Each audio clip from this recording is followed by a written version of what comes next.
ఈ వాక్యాన్ని ఫ్రెండ్స్కి, ఫ్యామిలీ మెంబర్స్కి షేర్ చేయండి. మీలో గొప్పవాడు చిన్నవాని వలెను, అధిపతి పరిచారకుని వలెను ఉండవలెను. లోకా సువార్త 22వ అధ్యాయం 26వ వచనం.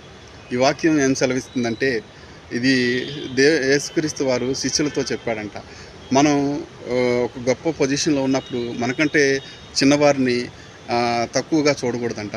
వారితో మనం ఎప్పుడైతే సమానంగా కలిసి ఉంటామో అది దేవుడు అంట మనలో ఉన్న గొప్పతనాన్ని గుర్తిస్తాడంట. అలాగే మనకంటే మన బాస్ కావచ్చు, లేదంటే మనకంట మనం ఒకరి కింద పనిచేస్తున్నప్పుడు మన అధికారి ఎవరైతే ఉన్నారో ఆయనంట మనతో పాటు మనతోటే సేవలు చేయించుకోవడం కాదు, కానీ మనతో సమానంగా ప్రతి విషయంలోనూ ముందుకు రావడానికి ప్రయత్నిస్తే అటువంటి మనసు కలిగి జీవించడం ద్వారా దేవుడంట అత్యధికంగా ఆశీర్వదిస్తాడంట. అలాంటి ఆశీర్వాదాలు పొందుకోవాలంటే ప్రతి ఒక్కరూ గుర్తుపెట్టుకోండి, మీ స్థాయి ఎంత గొప్పదైనా తగ్గింపు స్వభావం కలిగి ఉండడం ద్వారా దేవుడు మిమ్మల్ని అత్యధికంగా ఆశీర్వదిస్తాడు. ఆమె